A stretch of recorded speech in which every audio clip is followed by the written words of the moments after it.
The mountain, with its jagged edges and silent, looming presence, has always been a place of foreboding. It rises from the earth like the back of some ancient beast, its peaks lost in the mist, the valley beneath it forgotten by all but the whispers of those few who dare speak its name. It is a place where the wind never stills, where the trees twist and writhe in an unnatural rhythm, as if the very land is in mourning. In this desolate land, where the chill of winter clings to the bones long after the snow has melted, there is a tale that has been passed down for generations, a tale that the mountain itself seems to keep alive. Long ago, before the land became haunted by shadows, there were two lovers, young, beautiful, and filled with a love so pure that even the coldest winds seem to bow to it. Their names are lost to time, swallowed by the mountain itself. But their love, oh, their love, was as fierce as the storms that would rage against the cliffs of the mountain, and as gentle as the first light of dawn breaking through the night. They lived in a time when the earth still spoke, when the sky above held secrets, and when love was a force that could defy even the darkest of storms. Their home was nestled on the edge of the forest, where the trees were thick and the world seemed quiet, too quiet. But that was where they had chosen to be, away from the noise of the world, where only the hum of the wind and the rustle of the leaves could be heard. They would walk together in the forest, their fingers intertwined, sharing their dreams, their hopes, their fears. Every moment felt eternal, as if time itself had stopped for them. And all that mattered was the promise in their eyes, the unspoken bond that held them together, like the roots of the trees that surrounded them. But the world, as it always does, was not content to let them remain in their bliss. The mountain, cold and ancient, would soon demand its due. It is said that the mountain, as old as time itself, holds more than just the whispers of forgotten tales. It holds power, dark and ancient, that can bend the world to its will. And in its depths, it harbors a secret, an unforgivable secret, one that would tear the lovers apart. It began with a storm unlike any that had ever come before. The sky darkened, as if the heavens themselves had opened to swallow the world, and the winds howled with a ferocity that could drive even the bravest of souls to madness. The lovers, undeterred by the growing tempest, sought shelter within the mountain shadows. They believed that the mountain would protect them, that it would shield them from the fury of the storm. But they were wrong. The mountain had no mercy. It did not protect, it consumed. The lovers, caught in the heart of the storm, sought refuge in a cave hidden deep within the mountain's bowels. The cave, cold and silent, seemed to pulse with an unnatural energy, as if it too were alive, as if it were watching them. They huddled together for warmth, their hearts racing as the storm raged outside, their breaths shallow, their minds filled with the terror of the unknown. They had no way of knowing that the storm was not the only danger they faced. The mountain itself was awakening. It is said that, in the darkest recesses of the cave, where the light of the storm could not reach, a force stirred, something ancient, something evil. The mountain's power, dormant for centuries, had been roused, and it was hungry. It reached out, not with hands, but with a presence, a suffocating weight that pressed down on the lovers, binding them in a grip that was both invisible and inescapable. The lovers, trapped in the bowels of the earth, could do nothing but listen as the mountain's whispers grew louder, as if the very stones were speaking to them, warning them, promising them pain. As they sat in the darkness, trying to understand the terrible force that surrounded them, they heard a sound, a whisper, soft at first, then louder, growing with each passing moment, until it was a chorus of voices, all speaking in tongues. The words were unintelligible, their meaning lost in the labyrinth of the mountain's heart. But the feeling they conveyed was unmistakable: fear. The lovers clung to each other, their hearts pounding in unison as the storm outside began to fade into nothingness, as if it had been swallowed by the darkness within the cave. And then the whispering stopped. In that silence, they knew they had made a terrible mistake. The mountain had claimed them.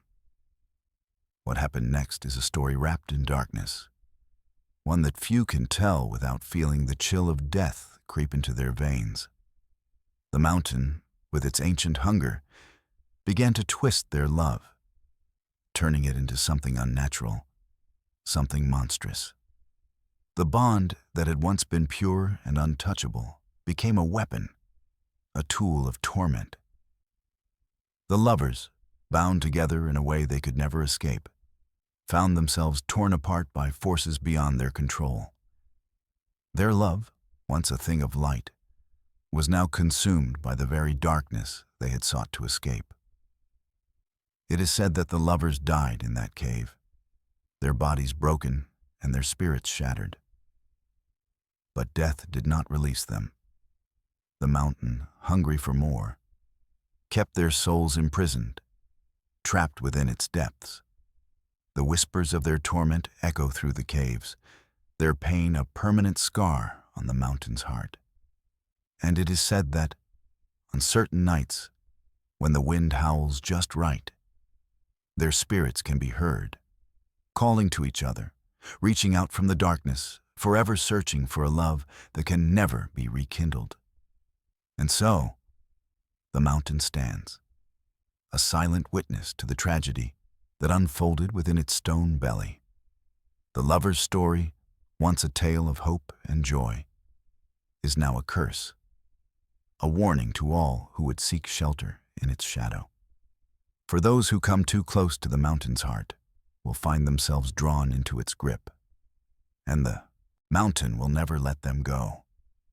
The love that was once pure will become twisted and corrupted, and the whispers will never cease.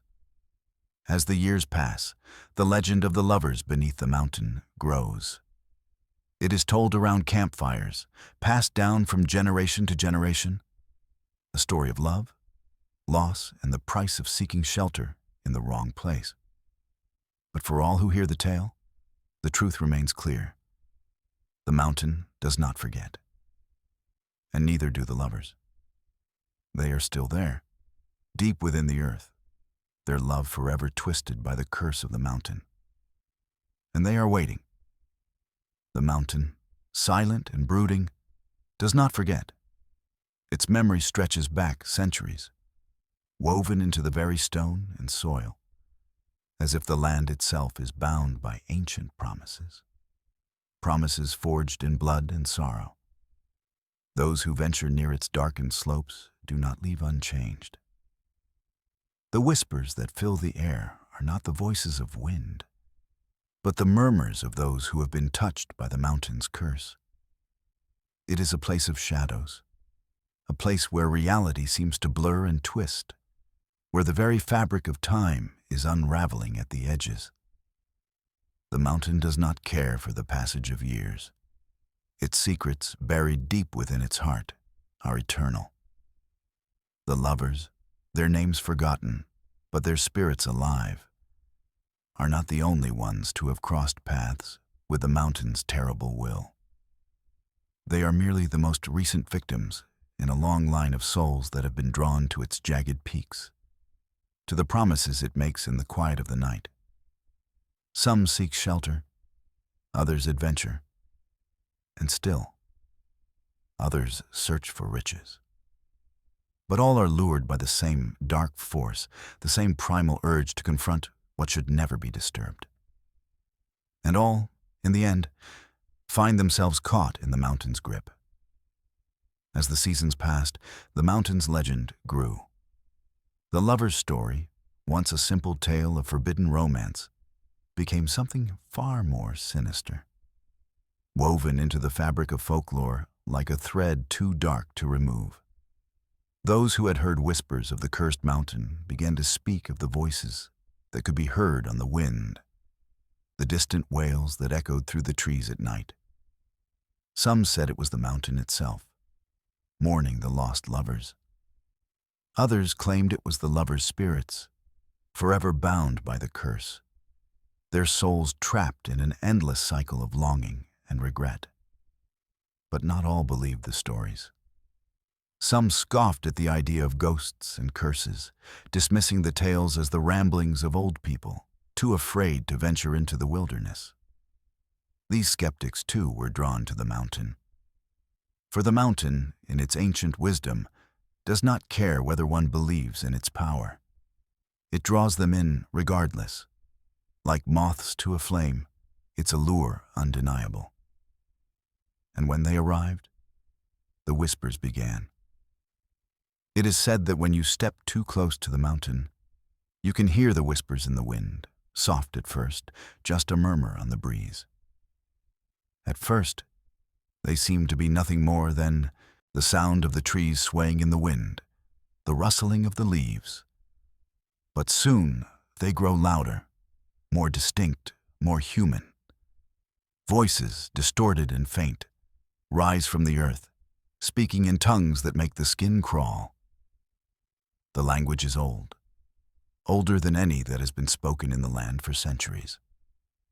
Some claim the voices are the remnants of those who died on the mountain, their souls unable to find rest. Others say it is the mountain itself, speaking in a language only the earth can understand. The first to hear the whispers were the villagers who lived at the foot of the mountain, those who had always known of its dark reputation. They were simple people, farmers and craftsmen, who had lived their entire lives in the shadow of the great peak. They had heard the stories, but they had never truly believed. But then, one by one, the villagers began to hear the whispers at night, when the world was still, when the stars hung low in the sky like forgotten dreams. The whispers came softly at first, like a secret being passed between old friends. But as the days passed, the whispers grew stronger, more insistent. It was as if the mountain itself was calling to them, reaching out from its darkened caves, urging them to come closer. The villagers, terrified by the voices, began to speak of the curse. They said it was the spirit of the mountain, angry and vengeful, seeking to claim the souls of those who dared approach. But the whispers did not cease.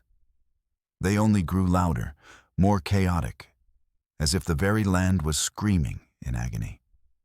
Some of the villagers began to disappear, vanishing without a trace, as if the mountain had swallowed them whole. Others went mad, their minds undone by the incessant voices. It was said that those who heard the whispers could no longer tell where they ended and the voices began. Their minds became a tangled mess of reality and nightmare, of the living and the dead. As the months passed, the village became a place of fear and isolation. No one dared venture too close to the mountain. The once thriving community slowly withered, its people too frightened to even speak of the cursed land. And still, the whispers continued, now a constant hum in the background of their lives, a reminder that the mountain was never truly far away. But even in the face of such terror, there were those who could not resist the call. A young man, curious and reckless, decided that he would be the one to confront the whispers head-on. He was not afraid, he told himself. He would prove that the stories were nothing more than the fabrications of frightened minds. And so, he gathered his courage and set off for the mountain. The night he arrived, the air was thick with tension. The sky was an endless sheet of black, punctuated only by the occasional flash of lightning. The wind howled like a pack of wolves, the trees creaking and groaning under its pressure. The young man made his way to the cave, where the lovers had perished, his heart beating in, his chest like a drum. He could hear the whispers already, soft at first, like a distant murmur in the wind. But as he stepped closer to the mouth of the cave, the whispers grew louder, more distinct, as if they were calling to him by name. He could hear them now, clear as day, voices, pleading, crying out in despair. The sound of the lovers' tortured souls reached his ears, their sorrow overwhelming, their pain endless. They were not at peace, as he had hoped. No, they were trapped, bound by the curse of the mountain, forever bound to its dark heart. But there was something more. A new voice, something deeper, something darker. It was not the lovers, nor was it a spirit that had been lost to time. It was a force, something ancient, something powerful. The young man froze, a chill spreading through him. The whispers became a roar, the voices rising to a crescendo that threatened to shatter his mind. And then, in an instant, the mountain fell silent. The stillness was unbearable. The young man's breath caught in his throat as the mountain seemed to hold its breath, waiting. And then, with a suddenness that took his very soul, the voice spoke. Leave or join us.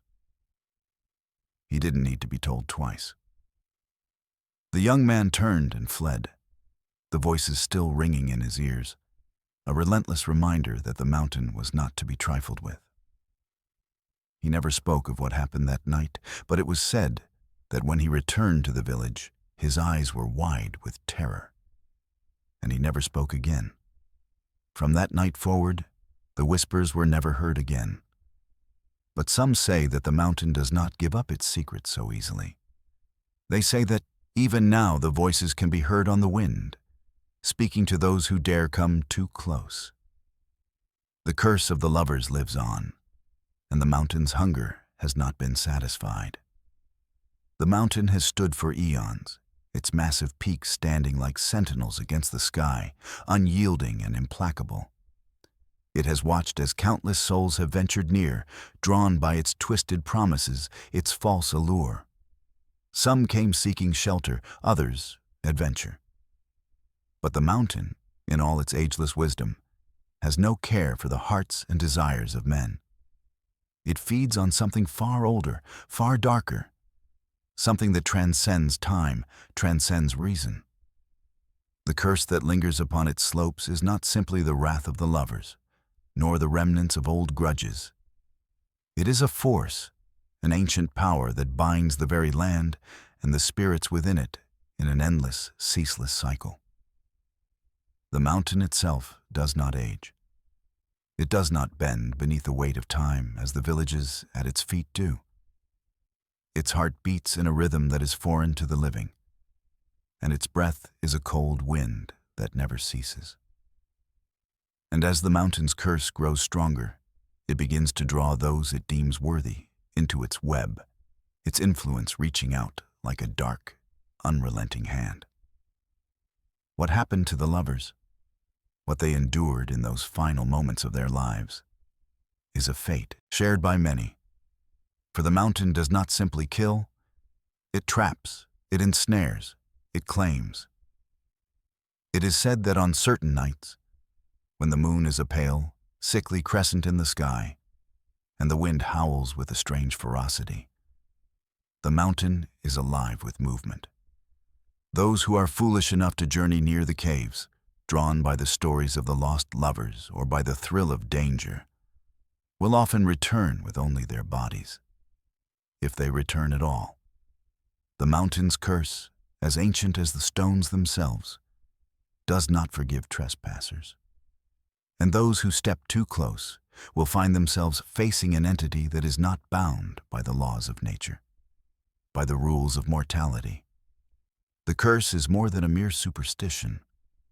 It is a force that manifests in the world, subtle at first, like a soft whisper in the ear.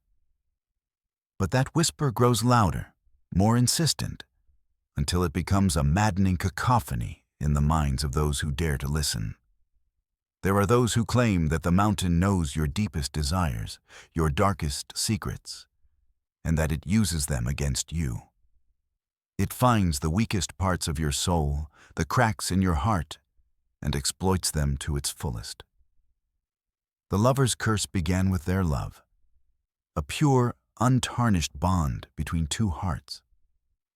But the mountain, with its insatiable hunger, twisted that love into something monstrous. What had been a symbol of hope became an anchor of torment, dragging them deeper into despair. And those who encounter the mountain find that the same fate awaits them. The mountain does not grant mercy. It does not release its victims. It simply waits. And those who stumble upon its cursed domain are forced to endure its wrath until their souls are forever bound to its dark heart. Many speak of the moments before they are claimed. They say that the air grows thick, suffocating, as if the very atmosphere of the mountain is alive, watching them. The whispers grow louder, but they are not just voices. They are images, flashes of memory, flickers of desire, regret, and anguish. The mountain seeks out what you fear most, what you crave most, and it forces you to confront it. And in that confrontation, your will is broken. There was once a man, a hunter, who had heard the stories of the mountain. He was a man of steel, a man who believed only in what he could see, what he could touch. The mountain's reputation did not sway him. He thought the stories of the cursed lovers were nothing more than superstition, the fearful musings of those who had never known true hardship. One evening, with the sun dipping below the horizon, he made his way toward the mountain, his bow slung across his back, his knife at his side. He believed he was going to prove the stories wrong. He was going to conquer the mountain. But the mountain, as always, had other plans.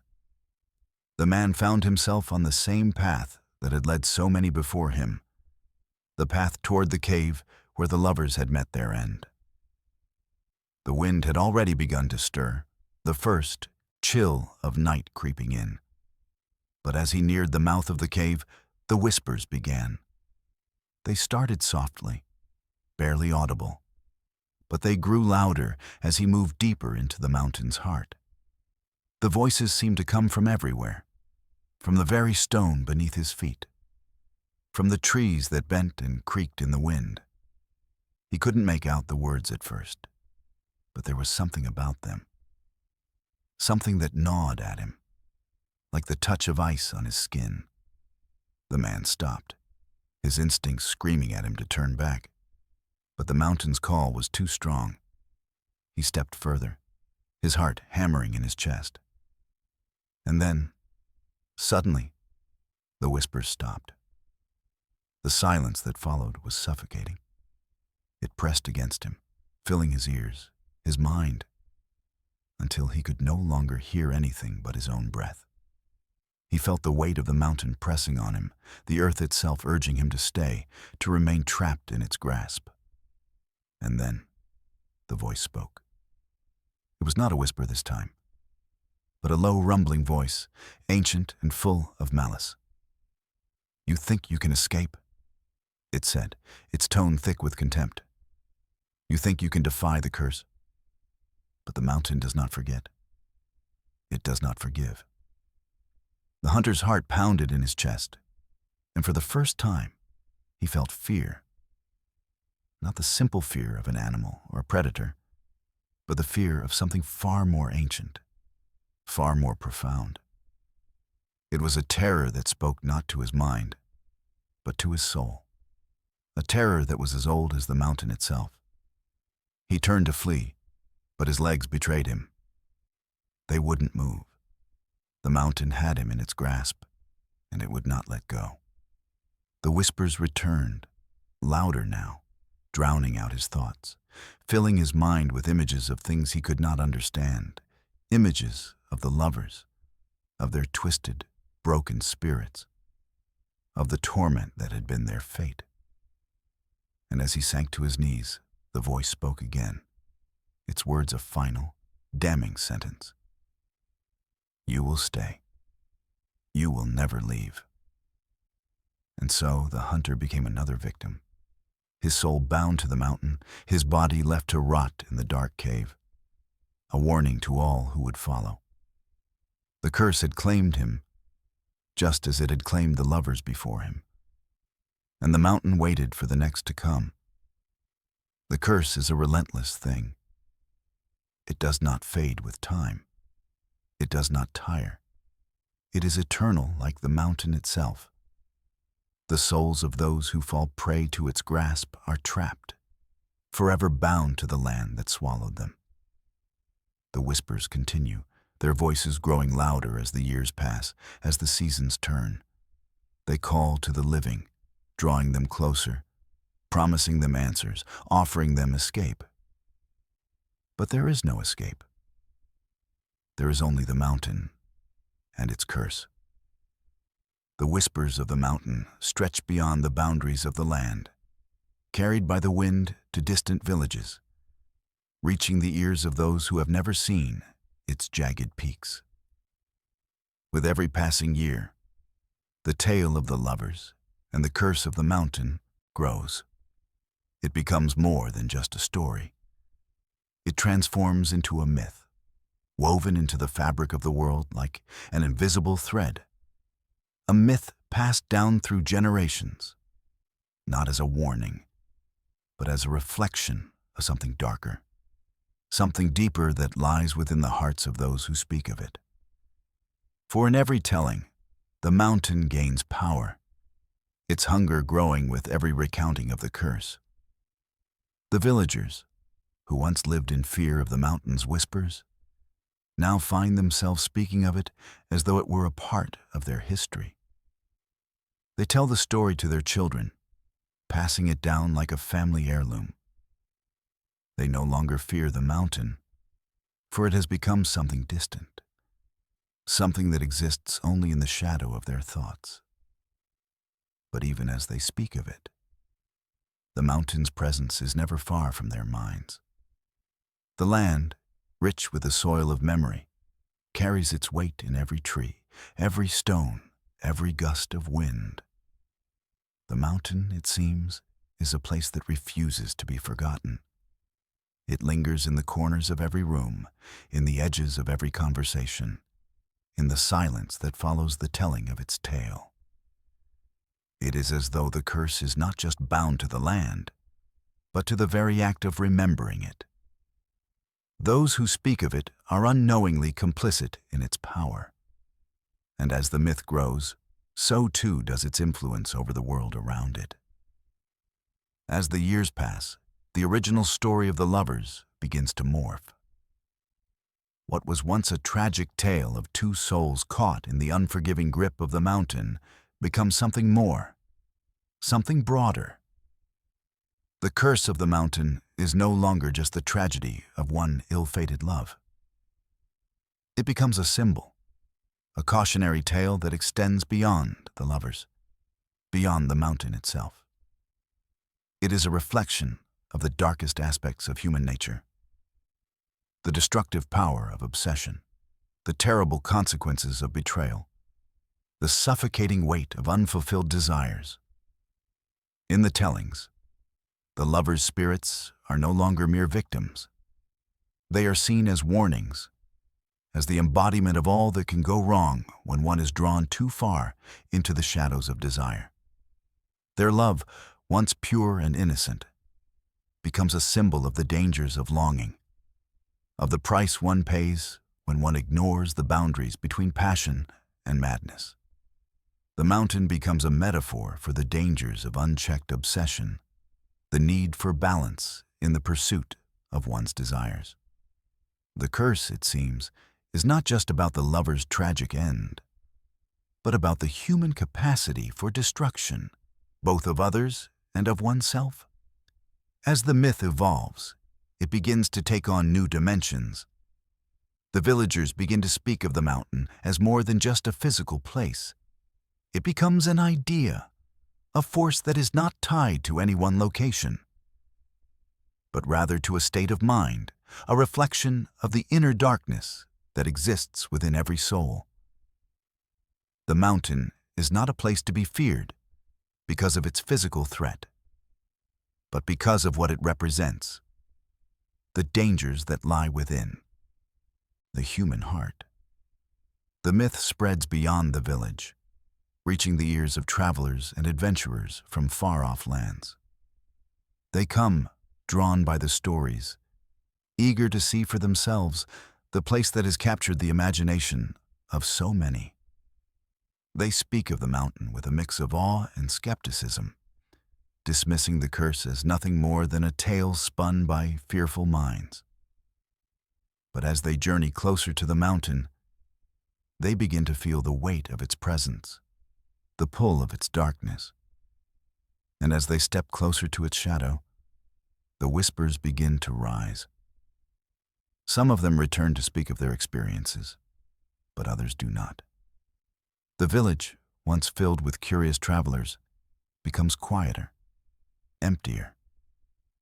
The tales of those who went to the mountain and never returned become just another part of the myth, a confirmation of the curse's power, a dark reminder that some places, some forces, are not meant to be understood.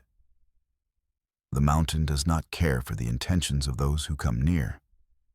It claims those who are drawn to it, whether they seek answers, treasure, or simply the thrill of the unknown. And those who are consumed by it leave behind only silence, their names lost to the darkness of the mountain.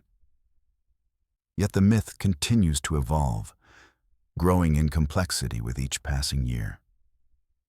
Some claim that the curse of the mountain is not just a reflection of human desires, but a manifestation of something far older, something primal. They speak of ancient gods, long forgotten, whose wrath is still felt in the deepest corners of the earth. They believe that the mountain is not merely a place of death, but a gateway, a threshold between the world of the living and the realm of the dead. The lovers, in this new telling, are not just tragic figures. They are seen as the chosen ones, the first to fall victim to the wrath of these ancient, vengeful beings. The curse is not a random act of fate, but a deliberate punishment, a sacrifice made to appease the gods that still linger in the shadows. The village, once a place of peace and safety, becomes a crossroads of sorts, a place where the lines between the living and the dead, the natural and the supernatural, blur. It is no longer just the mountain that people fear, but the very idea of the curse itself. And it is in this fear that the true power of the mountain lies, the power to warp the minds of those who encounter it, to twist their desires and their beliefs until they can no longer distinguish reality from myth. But even as the myth grows, there are those who refuse to accept it. There are those who still seek to prove that the mountain holds no power over them, that the curse is nothing more than a collection of old stories designed to keep people away.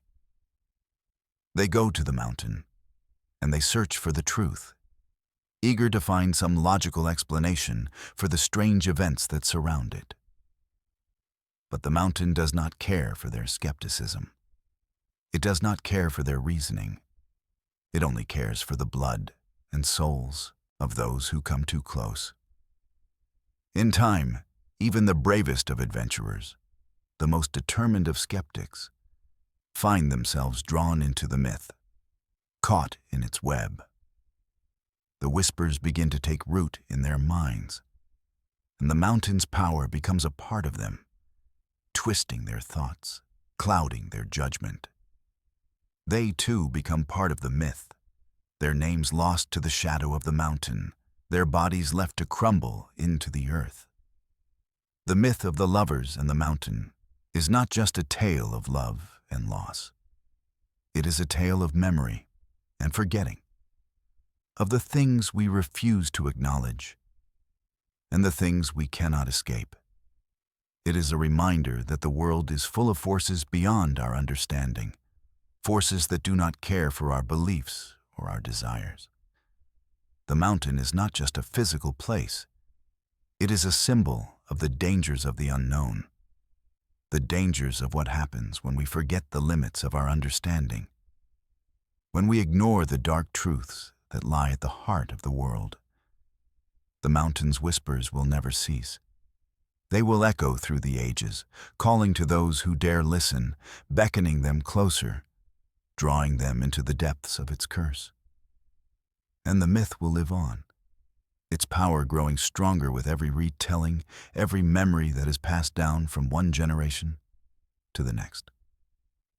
The mountain waits, as it always has, for the next to come. The mountain is patient. It waits in silence, its towering peaks casting long, ominous shadows over the land. It is a place untouched by time, untouched by the concerns of those who live at its feet. To those who are drawn to it, it offers only one thing: the promise of knowledge. But what they fail to understand is that knowledge, in the hands of the wrong seeker, can be as dangerous as any weapon. The mountain's secrets are not meant to be uncovered, its whispers not meant to be heard. For the cost of knowledge is steep, and it is paid in ways that few can understand until it is too late. The villagers, long accustomed to the presence of the mountain, are steeped in its myths. But they are also wary of its pull. They speak of it in hushed tones, always with a sense of dread that accompanies the telling of a tale too terrible to fully believe. They know, as all people know deep down, that the mountain is not to be trifled with. But to some, the allure of knowledge, the desire to understand what lies beneath the surface, becomes too great to resist. The mountain's whispers, soft at first, but growing louder with each passing day, beckon to those with the curiosity to match their ambition. And so it is that, one by one, the seekers begin to arrive. It is not the wise who are drawn to the mountain, but the desperate. The scholars who have exhausted the limits of their knowledge, the dreamers who seek answers to questions they can scarcely comprehend, and the adventurers who long to uncover the unknown. These are the ones who hear the mountain's call. Theirs is a thirst that cannot be quenched by any mere mortal means. They are not content with the world as it is, with the answers that can be found in the pages of books or the teachings of sages. They seek something more, something beyond the veil of understanding, and they believe the mountain holds it. But the mountain is not kind. It does not offer answers freely, nor does it reward those who seek to know too much. It tests them, pushes them to the brink, forcing them to confront their darkest desires, their deepest fears. It offers glimpses of the truth, but these glimpses are never whole. They are fragments, shattered pieces of something larger, something incomprehensible. And with each piece of knowledge, the cost grows higher. There is a man, an outsider, who comes to the village seeking answers. He is not a native, but a traveler, a scholar from a distant land. His name is lost to history, as so many others are, but his reputation is one that precedes him. He is a man driven by an insatiable hunger for understanding, a man who has spent his life chasing the elusive whispers of the unknown. He has heard the tales of the mountain, of the curse that lies beneath its surface, and he believes that it is here, in this forsaken place, that he will find the knowledge he has sought for so long. He is drawn to it, like a moth to a flame, unable to resist its pull. The villagers warn him, of course. They tell him of the dangers, of the cursed love that once blossomed on the mountain slopes, of the souls trapped in its heart. They speak of the whispers, of the voices that drive men mad, of the darkness that lurks in the caves. But the scholar is undeterred. He listens with a patient smile, nodding politely. But in his eyes there is a fire that cannot be quenched by their fears or their warnings. He believes that the truth is out there, that the mountain holds the answers to questions that have plagued humanity for centuries. And so, with a bag full of provisions and a heart full of determination, he begins his ascent. At first, the mountain seems indifferent. It does not reveal its secrets to him immediately. It does not show its hand. But the scholar is patient. He spends days wandering the edges of the mountain, exploring its caves, listening to the whispers that echo in the wind. The mountain does not speak directly to him, but he knows that it is watching, that it is waiting. He senses its presence in the air, in the rustling of the trees, in the distant rumble of thunder. He believes that the mountain is testing him, that it is waiting for him to prove his worth. And so, he presses on. But as he draws closer to the heart of the mountain, the whispers grow louder. They are no longer just the sounds of wind or rustling leaves. They are voices, low, guttural voices, that seem to call out to him by name. The air grows heavy, thick with an oppressive weight, and the ground beneath his feet seems to pulse with a strange energy. The scholar begins to feel the mountain's pull, if it is drawing him deeper into its grasp, forcing him to confront something terrible, something ancient. And still, he presses on. At last, he reaches the cave where the lovers perished, the cave that is said to hold the heart of the curse. It is here, the villagers say, that the mountain's power is strongest. And as the scholar steps inside, he feels it. He feels the weight of the mountain's gaze, the intensity of its hunger. The air is colder here, the darkness deeper, and the whispers seem to grow louder, more insistent. The walls of the cave are covered in ancient markings, symbols that speak of things the scholar cannot comprehend. The whispers urge him forward, and he does not hesitate. The deeper he ventures, the more fragmented his thoughts become. The whispers begin to shape into words that speak of things long forgotten, things that no human mind was ever meant to understand. The scholar is both terrified and exhilarated. He knows that he is on the verge of something monumental, something that will change the course of history. But at what cost? As the darkness deepens, as the whispers grow stronger, the scholar begins to realize that the knowledge he seeks may come with a price far greater than he is willing to pay. And then, the voice speaks. It is not a whisper anymore.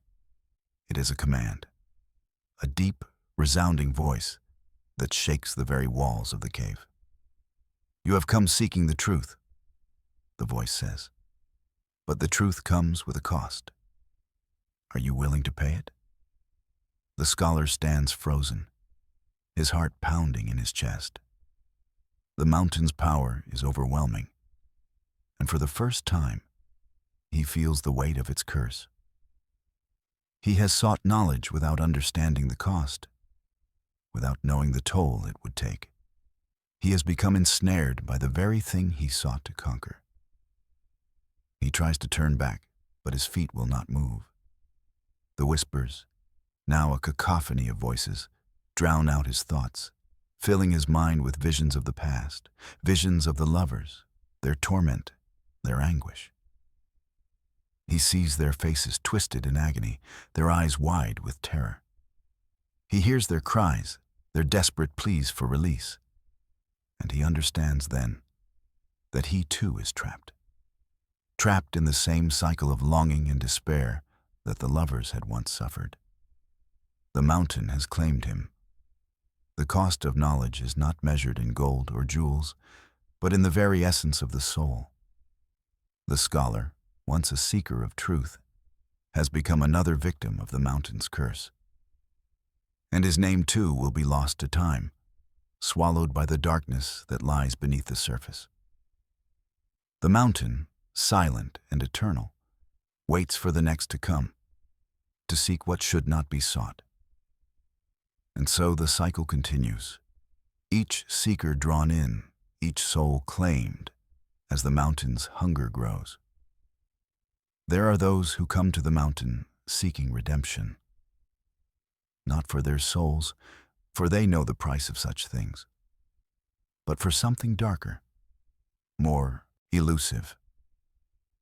A hope that is not hope at all, but the faintest glimmer of a possibility. The belief that one can bargain with the forces of the earth, of nature, of fate itself.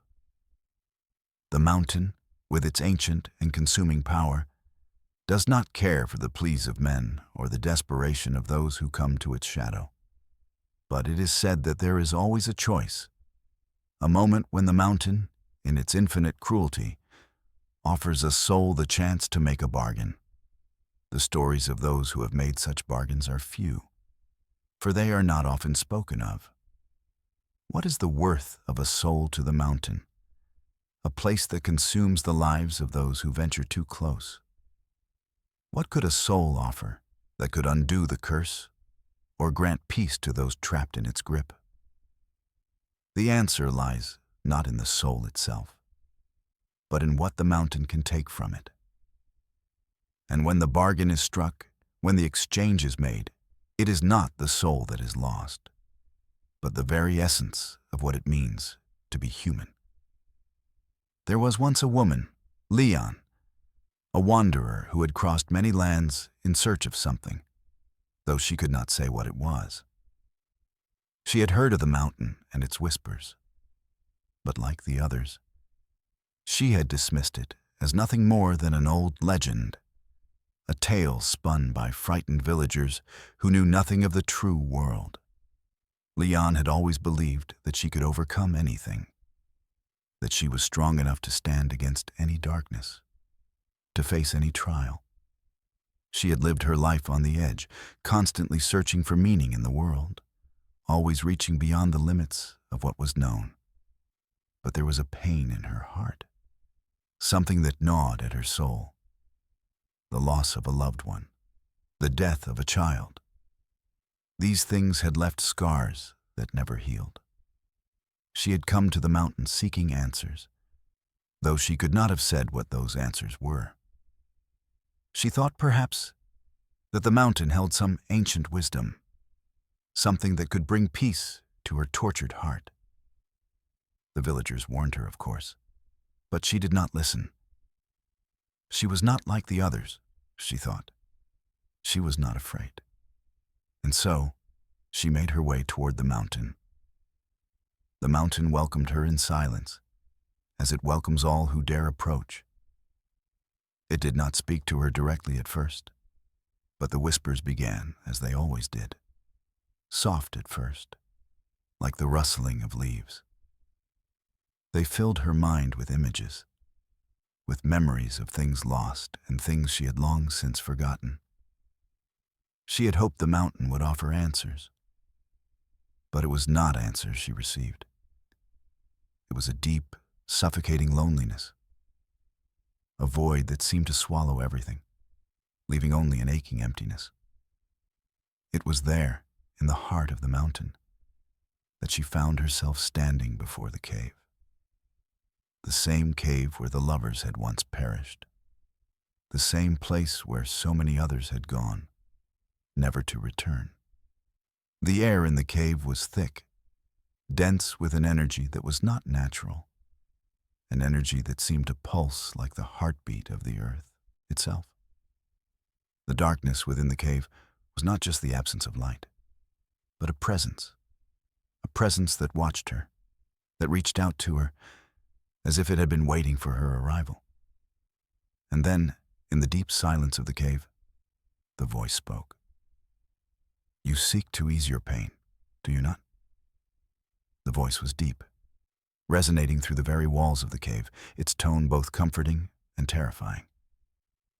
You seek to end your suffering, to find peace. Leon stood frozen, her breath caught in her throat. She had not expected the mountain to speak so directly, so plainly. But she did not turn back. There was a part of her, an undeniable part, that knew this was what she had been searching for all along. You are not the first to seek what cannot be found, the voice continued, its words slow and deliberate. Many have come before you. Many have sought to bargain with me, but all have paid the price. Leon took a step forward, her heart pounding in her chest. I am willing to pay any price, she said, her voice hoarse with desperation. I just need to know how to stop the pain. I just want peace. The voice was silent for a moment, and then it responded. The price for peace is not as you imagine. You seek a solution for your pain, but you do not understand what it will cost you. Leon's thoughts raced. What do I have to do? She asked, her voice trembling with a mix of fear and determination. What is the price? The voice's laughter echoed through the cave, chilling her to the core. It is simple, it said. Give me what you value most, the thing that ties you to this world. Your grief, your sorrow, your love, all of it must be relinquished. Only then can you be free. Only then can your heart know peace. Leon's mind reeled. She had known, in some distant part of her soul, that the mountain would demand something from her. But the cost of peace, the price for freedom from the weight of her grief, was not one she had been prepared for. To give up the very thing that had kept her alive, to sever the bond between herself and the world she had once known, was a price she could not fathom. But the whispers, the promises of peace, the weight of the mountain's presence, they were too much to ignore. The pain in her heart, the aching emptiness, grew too heavy to bear. She closed her eyes, her fingers tightening into fists as she thought of her lost child, the life that had been ripped away from her. Her grief had been a part of her for so long, it had shaped her every thought, her every action. Could she truly let it go? Could she truly sever that connection? The voice called to her again, insistent, demanding. Give it to me. Release it. You will never feel pain again. Your heart will be free. Leon opened her eyes, her gaze fixed on the shadows that danced along the walls of the cave. And in that moment, she made her choice. The grief, the sorrow, the longing. It was too much. She was ready to relinquish it. She was ready to let it go. I give it to you, she whispered, her voice barely audible over the sound of her own heartbeat. Take it. The mountain's voice responded with a low, triumphant hum. So it is done. A great weight lifted from Leon's chest, and for the first time in years, she felt something akin to peace. But it was not the peace she had imagined. It was a cold, lifeless peace, one that felt more like emptiness than comfort. The pain was gone, yes, but so was the love. So was the memory of her child, of the life she had once known. The grief had been replaced by a hollow silence, a void where warmth and connection had once existed. Leon stood alone in the cave, her heart still and empty. The bargain had been made, and the mountain had taken its due. But in that moment, she realized the true cost of knowledge, the cost of peace. It was not the pain that had been her burden. It was the love, the connection to the world, to those she had lost. And now that love was gone, the mountain had claimed what it was owed. And in the silence of the cave, Leon understood. The price of knowledge, the price of peace, was far greater than she had ever imagined. The mountain does not allow its victims to escape. It does not grant mercy, nor does it offer reprieve. For all the promises it whispers, all the illusions of peace it weaves, the mountain only seeks one thing. The soul, twisted and broken, bound forever in its grasp. The bargain, made in desperation, carries with it a price that cannot be undone. And once the deal is struck, there is no going back. The mountain, in its cold, indifferent way, has always known this. Leon's heart had felt lightened when the grief, the weight of years of mourning, had been lifted. At first, the relief was palpable. The pain that had gnawed at her every waking moment, the shadow of her loss, was gone. But now, as she wandered the dark caves, the silence in her chest grew unbearable. The peace she had longed for was a phantom, a hollow thing that whispered of emptiness rather than solace. She had traded her grief for a void, and with it, she had sacrificed the very essence of who she was. The world around her seemed to blur, its colors fading into a wash of gray. Faces and voices from her past, those she had loved, those she had lost, slipped away like dust in the wind. The mountain's curse, its power, had seeped into her very soul. It had not taken her life, not directly, but it had taken everything that had made her human, every connection to the world she had fought so hard to hold on to. It had robbed her of her memories, her love, her very reason to live. The deeper Leon wandered into the cave, the more she felt the weight of the mountain pressing down on her. The shadows were growing longer, the air growing colder. The whispers that had once seemed comforting were now a constant hum in her ears, a reminder that there was no escape. The mountain had claimed her, and there was no turning back. And then, the voice returned. It spoke from the very heart of the mountain, deep and resonant, echoing through the cave like a forgotten memory. "You thought you could escape," the voice said, its tone thick with the weight of ancient knowledge. "You thought the bargain would free you. But there is no freedom here. There is only the price." Leon's breath caught in her throat, her fingers trembling as they brushed against the cold stone. "What price?" she whispered. "What have you done to me?" The mountain's voice responded, its tone almost regretful, as if it had seen this fate unfold countless times before. "The price is not in what you have lost," it said. "It is in what you have gained. You are free from your grief, yes, but in its place, I have taken your soul. You are no longer who you were, the void you feel. This is what it means to bargain with me. This is the price." Leon felt her heart falter. Her breath became shallow, as if the air itself had thickened, strangling her. She had thought she was making a sacrifice, that by giving up her grief, she could find peace. But now she understood. The peace was an illusion, a lie spun by the mountain to ensnare those desperate enough to fall for it.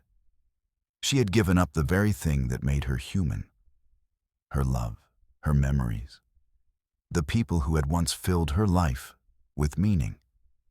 The cave around her seemed to shift, the walls closing in, as if the mountain itself were responding to her realization. The ground beneath her feet began to tremble, and the whispers grew louder, more frantic, as if they were rushing to fill the emptiness inside her. "You have made your choice," the voice intoned, "but you have yet to understand its true cost. You are not the first to seek peace here, and you will not be the last. Many have come before you, hoping to escape their pain. They too believed the bargain would offer them reprieve. But the mountain does not give freely." Leon fell to her knees, her hands gripping the cold stone as if it were the last tether she had to reality. "How can I undo this?" she cried out. "How can I return to the world? To my life?" The voice was silent for a moment. the stillness pressing against her like the weight of 1,000 years. Then it spoke again, this time with a sense of finality. "There is no undoing it," the mountain said. "You are mine now. The bargain is sealed. The reckoning has begun." Leon's eyes widened, her mind spinning. "No," she whispered. "This cannot be true. I can't." "You cannot what?" the mountain asked, its voice sharp with a strange amusement. "You cannot live without what you have lost? You cannot live without your grief? You cannot live without the memories that once defined you?" Leon clenched her fists, tears streaming down her face. She had been so desperate, so broken, that she had allowed herself to be deceived. The mountain had shown her what she had wanted to see, the illusion of peace. But now she saw the truth. It was not peace at all. It was emptiness. It was the absence of everything that had made her whole. And as the realization settled over her, Leon understood the full scope of the bargain she had made. She had thought she could escape her pain, that by relinquishing her grief, she could find peace. But the mountain had no mercy. It had taken the very essence of her being, and in return, it had given her nothing but a hollow, unending void. The darkness of the cave pressed in around her, the whispers growing louder, until they seemed to swallow all sound. It was then that she understood what the mountain had done. It had not just taken her grief. It had taken her very soul, twisting her into something else entirely, something that no longer belonged in the world of the living. And in that moment, Leon realized that the price for peace was not something she could ever have prepared for. The mountain had not granted her the release she sought. It had condemned her to a fate worse than death. She was bound to the mountain now, her soul lost in the dark, cursed depths of the earth. There would be no redemption, no escape. There would only be the reckoning, the endless cycle of longing and despair, the eternal hunger of the mountain that claimed her, as it had claimed so many others. And so, Leon's voice, once full of hope and life, was silenced, lost in the deep, unforgiving darkness. The mountain had won. The mountain waits. Its heart beats in the stillness, and in its darkness, its hunger is endless. It has no need for time, no need for rest. It is a force, ancient and unyielding, its power stretching back through the centuries, feeding on the souls of those who dare approach its peaks.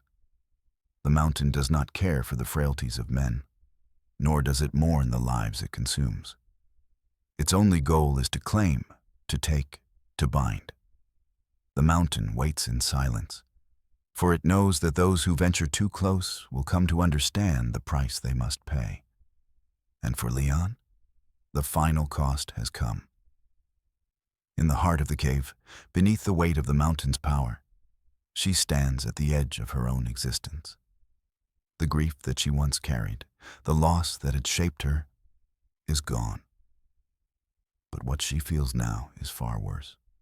An emptiness, an absence, an unbearable quiet that suffocates her every breath. The love that had once defined her, the memory of her child, is no more.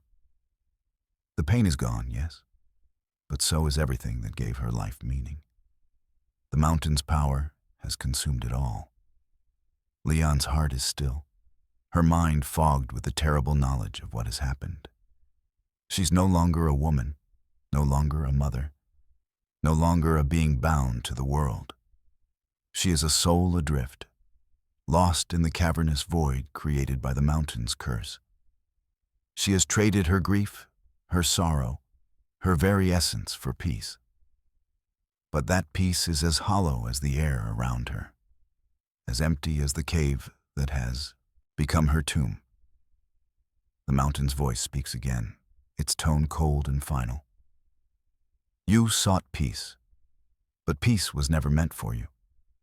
You sought to escape, but there is no escape. There is only the mountain, and those who belong to it. Leon's body trembles, the force of the voice pushing against her like a physical weight.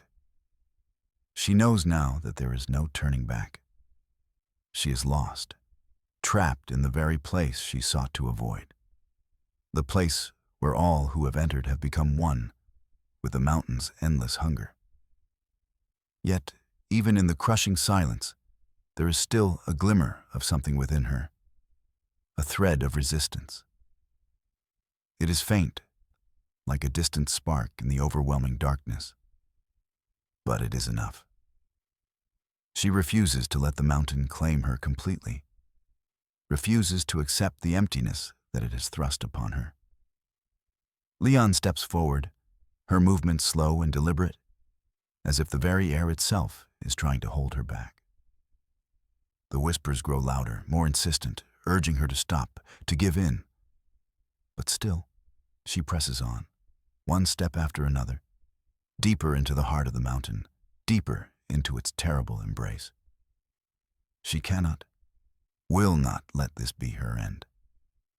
The cave seems to stretch on forever, its walls closing in, the shadows wrapping around her like a suffocating cloak. But then, in the distance, she sees it, a faint light, like a flicker in the abyss. It is not much, not enough to offer any real hope, but it is something. And in that light, she sees the truth, the last remnants of her humanity, the part of her that still remembers the warmth of love, the part of her that still knows what it is to feel, are not gone. They are buried deep within her, hidden beneath the layers of sorrow, of grief, of emptiness that the mountain has forced upon her. She had thought she had given it all up, her love, her memories, her very soul. But they are still there, buried beneath the surface, waiting to be remembered. The mountain does not know this. It believes that once it has taken what it desires, once it has claimed the soul, it has won. But it has underestimated the strength of the human spirit. It has forgotten that even in the darkest places, even in the deepest shadows, there is a light that can never be extinguished. Leon presses forward, her steps growing more confident, more determined. She does not know how she will defeat the mountain, how she will break its curse. But she knows that she cannot allow it to consume her. She cannot let the darkness win. And so she continues, moving deeper into the heart of the cave, toward the light that now seems brighter, closer. The mountain rumbles, a low growl that reverberates through the ground beneath her feet. The cave shakes, and the walls tremble, as if the mountain itself is angry, threatened by her defiance. The whispers rise to a deafening roar, urging her to stop, to surrender. But Leon does not falter. She cannot falter. In the distance, the light grows brighter still, its warmth beginning to seep into her bones, chasing away the cold that has long since settled inside her. It is not a physical light, not one that can be touched or held, but it is a light of the spirit, a light of the soul that has not yet been extinguished. And in that light, Leon begins to understand. The mountain has taken so much from her, but it cannot take everything. The love she once had, the memory of her child, the bond that existed between them. It is not gone. It is within her still, though buried deep beneath the surface. And this is what the mountain cannot claim. This is what it cannot touch. The voice of the mountain calls out again, louder now, desperate. You cannot escape. You cannot resist. You belong to me. You will never be free. But Leon does not listen. She has found the light within her, the spark of resistance that the mountain cannot quench. She reaches for it, allowing it to fill her, allowing it to drown out the whispers, to silence the voice of the mountain. The darkness presses against her, but she refuses to give in. And then, something changes. The mountain trembles, as if it is shaking in response to her defiance. The walls of the cave crack, and the very ground beneath her feet begins to shift. The voice of the mountain falters, its grip loosening, its power waning. Leon knows that this is her moment, the last chance she will ever have to break free. She takes a deep breath, filling her lungs with the air of the cave, the air that had once been suffocating, but now feels like the breath of life. She reaches out toward the light, toward the warmth that now fills her. And with a final, desperate cry, she forces herself to move forward. The mountain rages around her, but she is undeterred. The last remnants of the curse begin to unravel, the power of the mountain weakening until, with a final shudder, it collapses, its hold over her broken. And then, silence. Leon stands alone in the cave, the whispers gone, the darkness lifted. The mountain, in all its power, has been defeated, not by force, but by the strength of the human spirit, by the light that lives within all of us, even in the darkest of places. She is free, but she is not the same. The price of the bargain was great, but in the end, it was not the mountain that claimed her. It was her own will to survive, to remember, to fight for what was lost. And so, Leon steps out of the cave, into the light of the world beyond. The mountain is no longer a place of darkness. It is a place of memory, a place where the spirits of the lost can finally rest. The mountain may have released Leon, but it did not forget. Though she had escaped its grasp, the echoes of the mountain's power clung to her like a shadow, whispering to her in the silence of her solitude. The cave had been a prison, yes, but it had also been a crucible. In the darkness, she had confronted not just the mountain, but herself, the very essence of her grief, her longing and her will to survive. But now, free from the cave's suffocating grip, she felt the weight of what she had left behind. The mountain's curse had been lifted, but the burden of its influence remained, etched into her soul like a scar that would never fade. The village, still standing at the foot of the mountain, was a place where time seemed to move in slow, sorrowful steps. The whispers of the mountain had not fully faded from the air. Though they had been silenced in the cave, they still lingered, like the memory of a storm that had long passed, but whose winds still howl in the distance. The villagers, those who had been left behind, still carried the burden of the mountain's presence. They lived their lives as they always had. But there was an undercurrent of something else, something darker. The curse had not just claimed the souls of those who had ventured too close. It had seeped into the very fabric of the village itself. Leon, her heart heavy with the memories of the cave, walked into the village with a sense of deep foreboding. She had not come for solace, not for refuge. She had come for something else, the knowledge of what had been lost and what she could never regain. She had come to see if the world could be mended after the weight of the mountain's curse had been lifted. But as she stepped into the village square, she realized that the weight of the dead had not been so easily dismissed.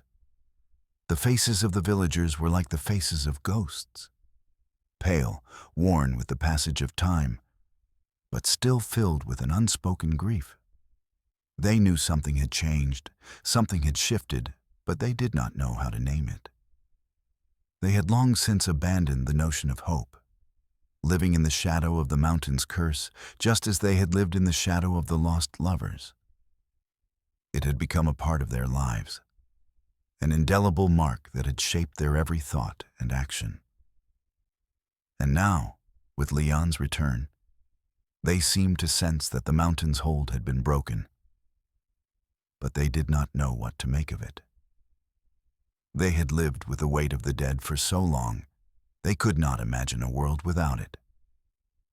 Leon walked among them, her steps slow, her mind heavy with the knowledge that she, too, carried the weight of the dead. She had escaped the mountain, but she had not escaped the memories, the faces of those she had lost. They were all there, in her mind, swirling around her like shadows. Her child, her love, the friends and family she had once known. Each of them was a ghost that followed her, a burden she could not cast off. She had thought she could leave it all behind, but now she understood. The dead do not stay buried. They haunt the living, lingering in the corners of the mind, in the quiet spaces between breaths. And no matter how far she walked, no matter how much time passed, they would never leave her. As she passed through the village, she saw the remnants of the curse that had clung to the people who lived here. There were the empty-eyed elders who whispered of the mountain as though it were a living thing, something that could never be forgotten. There were the children who played, but whose laughter was hollow, as if they too knew that something had been lost. There were the young men and women who had come of age under the shadow of the mountain, their lives shaped by fear and uncertainty, their futures clouded by the knowledge that the curse was still there, lingering on the edges of their world. Leon came to the village square, where a small fire burned, its smoke rising into the air like the spirits of the dead, drifting toward the mountain. A group of villagers had gathered around the fire, their faces set in expressions of quiet solemnity. They spoke in low voices, their words drifting on the wind. Leon could not hear what they said, but she knew the subject: death, loss, the curse. They were bound by the same thread, connected by the same sorrow. And as she stood there, she realized that the mountain had not just claimed the souls of the lost. It had claimed the very souls of the living as well. They had all become part of the mountain's endless hunger, caught in its grip, unable to escape. Leon stepped closer to the fire, her eyes scanning the faces of the villagers.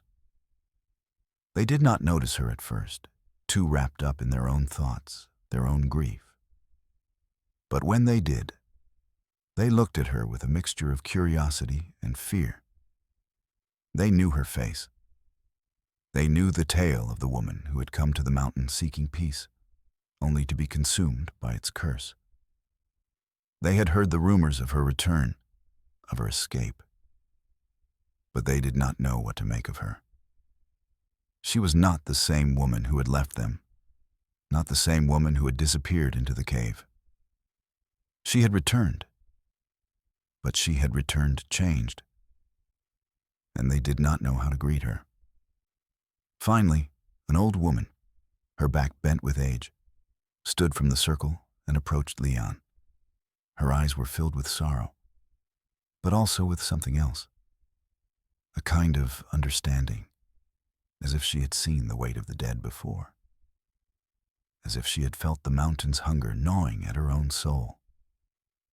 "You have returned," the old woman said, her voice soft but filled with an undeniable strength.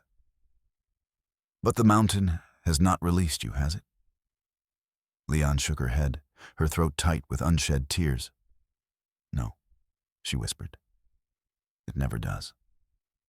The old woman nodded, her expression one of quiet resignation. "The mountain does not forget," she said. "It takes from us, and it leaves nothing in return. But we go on. We live and we die, and we carry its weight with us always. The dead never leave us. They walk beside us, just as we walk beside them." Leon felt a wave of sorrow crash over her, as if the weight of the dead had descended upon her once more. The mountain had taken everything from her grief, her love, her memories. But it had not taken the dead. They remained with her, bound to her in ways she could not fully understand.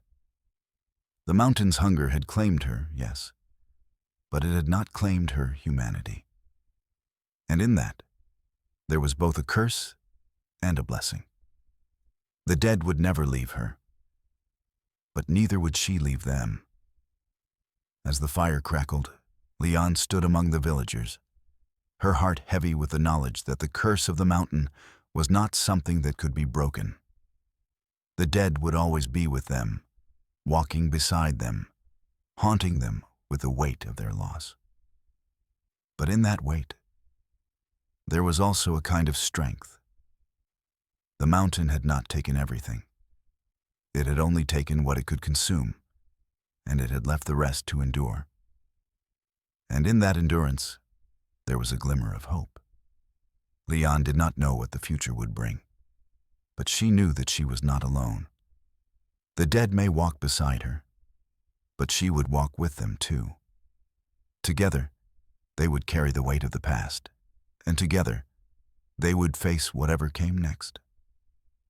The mountain, in its quiet, unyielding way, had claimed so much from so many.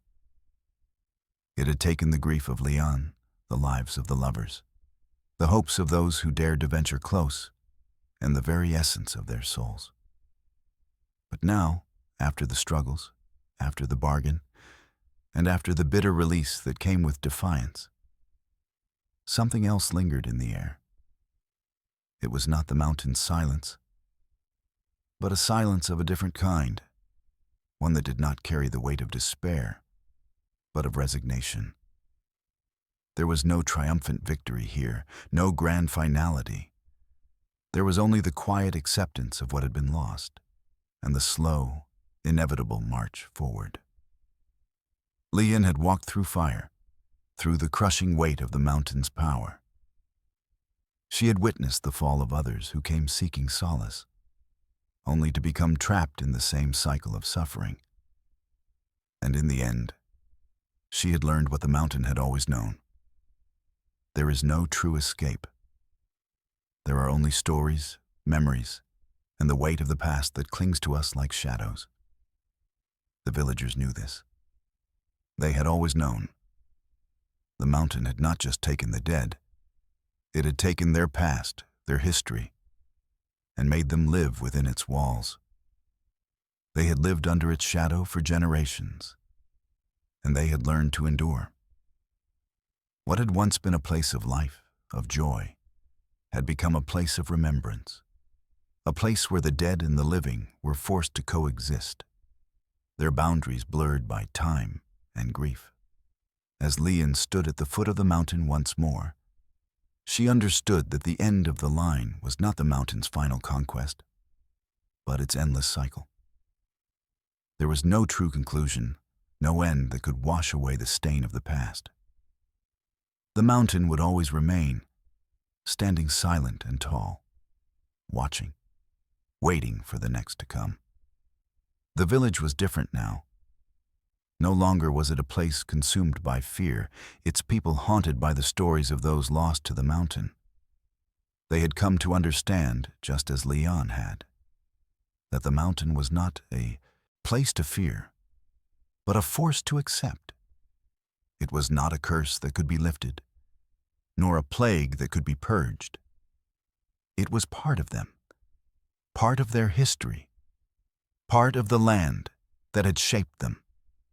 The whispers had faded. The darkness had receded, and the people no longer felt the weight of the mountain pressing upon them. But they still lived with it, still carried the knowledge of its power, its influence. It was as if the mountain had left behind a mark that would never truly fade. They spoke of it with a reverence that came from knowing the cost, knowing the toll that had been paid. They spoke not as victims, but as survivors, as people who had learned to carry their ghosts and memories, to walk with the dead without becoming consumed by them. For Leon, the path forward was not one of triumph, but one of understanding. She had crossed the line between life and death, between the known and the unknown, and had come back with the knowledge that there is no escape from the past. The dead walk with us, not as phantoms, but as part of who we are. They shape us, They define us, and they give meaning to the lives we live. But in that meaning, there is also a cost. Her own journey had come full circle. She had sought peace, but had learned that peace, like love, is not something that can be obtained or possessed. It is something that we carry with us, woven into the fabric of our lives, shaped by the losses we experience and the memories we hold. And in carrying those things, we are made whole, not by what we lose, but by what we refuse to forget. As the days passed, Lynn walked the village once more, this time not as a lost soul, but as one who had come to terms with what had been taken and with what had been given. The villagers greeted her, their eyes filled with a quiet understanding, as if they too had finally accepted the truth. The mountain was not something to be conquered. It was something to be lived with. The mountain's influence stretched far beyond the land it stood on. It was in the air, in the soil, in the bones of the people who had been shaped by its presence. It was the weight of memory, the endless pull of the past, and the inevitability of loss. But it was also the quiet strength of survival, the ability to endure, to carry the dead with us, and to keep walking, even when the weight of their loss threatens to bring us to our knees. Leon, now at peace with herself, now understood the mountain for what it truly was, a reflection of the human condition. The curse was not something imposed from the outside. It was something that came from within, born of grief and loss, of the struggle to find meaning in a world that often seems devoid of it. The mountain did not create the curse. It simply amplified it, forcing those who came near to confront their own darkest truths. And as Leon looked out over the village, over the mountainside that had once consumed her, she realized that the true end of the line was not the breaking of the curse, but the acceptance of it. The mountain would always be there, watching, waiting, and reminding them all that they are not just survivors of the past, they are shaped by it. They are bound to it, for better or worse. In the quiet of the village, life continued. The sun rose and set, the seasons turned, and the villagers lived their lives, carrying with them the memories of those who had gone before. And in that living, in that remembrance, they honored the dead, not by erasing them, but by carrying them forward, by making sure that their stories were told, that their lives were not forgotten. Leon's story, like the story of the lovers, like the story of the mountain itself, would live on. It would be passed down, not as a warning, but as a reminder that we are all bound to the past, to the things we have lost, and to the things we will one day lose. But in that loss, there is also the possibility of redemption. There is strength in remembering, in carrying those we love with us, even after they are gone. The mountain had taken much, but it had also given something in return. The understanding that peace is not found in the absence of grief, but in the acceptance of it. The mountain had not claimed Leon's soul, not in the way it had claimed others. It had simply taught her to live with it. And in that living, she had found a kind of peace, one that did not come from escaping the past, but from embracing it. The end of the line was not an end at all. It was a beginning, a new chapter in the story of those who have lived under the mountain's shadow, who have learned to walk with the dead and to carry them forward into the future. And in that future, there would be no forgetting, only remembering, only living, and only loving, even in the face of loss. With the conclusion of this chapter, the mountain's story, its curse and its release, comes to a close. Would you like to explore another chapter? Or would you prefer a different path for your next step?